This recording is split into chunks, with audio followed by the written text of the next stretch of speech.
Hi, my name is Aubrey Nelson. I apologize as I'm sitting for this presentation due to dysautonomia medical problems. Here is my Hearing Impaired and Literacy by Aubrey N. What is hearing loss? A person with hearing loss or hearing impairment is a person who cannot hear as well as a normal person. As in a sentence like "How are you?" may sound a little more like HWOU, or even not hearing the sentence altogether. A common way to explain surviving off hearing with hearing loss is like trying to decipher either a foreign language or Charlie Brown's teacher. What types of hearing loss is there? There are three main types of hearing loss, which are conductive hearing loss, mixed hearing loss, sensory neural hearing loss. Conductive hearing loss. The main cause is blockage in the external middle ear. The blockage can occur due to earwax, swimmer's ear fluid, eardrum fluid, or infections. This is a picture of a wax buildup. Sensory neural hearing loss, or SNHL. The general reason why it happens is due to damage of tiny hair cells. The reason why these hair cells get damaged can vary from trauma, aging, diseases like autoimmune, to the inner ear, or diseases or tendinitis. I apologize if I get that wrong. Mixed hearing loss. Mixed hearing loss is a combination of both conductive and sensory neural hearing loss. It also can happen, and symptoms are a combination of the two of them. How can this affect literacy at a young age? This can affect children in all sorts of ways, from socially, intellectually, and spiritually. If an infant is born with hearing loss or deafness, it makes it so that infants have a delay with literacy, as it makes it more challenging for them to hear words in their parents or guardians, which leads to a decreased vocabulary as toddlers.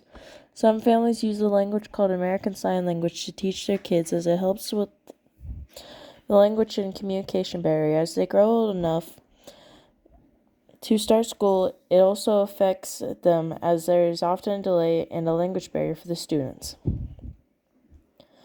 Socially, it affects them, as other students will notice the difference of this fellow student compared to its peers, where there is a chance child will be bullied for this barrier as they find them weird or odd. Physically, depending on the hearing loss, as the buildup affects the balancing, causing it to become more difficult to do things like riding a bike or balancing on one foot. These all can change though over time.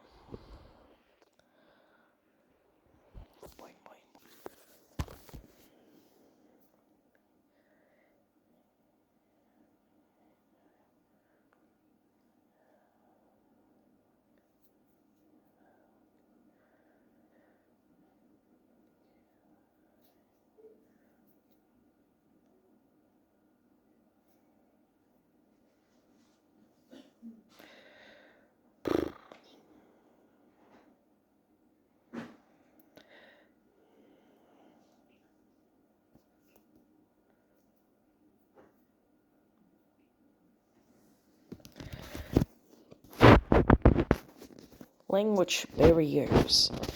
Did that make you uncomfortable? Did you get confused, or did you understand what I was signing? If you didn't understand, this is an example of language barrier.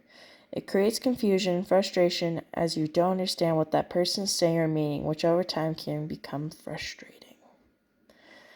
And here's a general idea of what I was signing. No, I was not looking at it, but I probably should have. What have been some of my personal struggles with hearing loss? I was born with hearing loss, had a couple of surgeries, then it got better.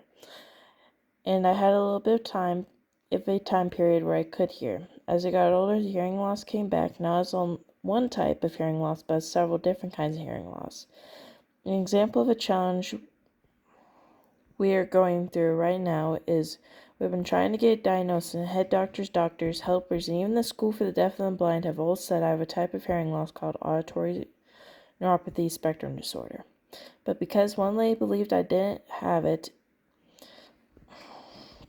so I didn't get the diagnosis, and on top of that, I got accused of me just faking it.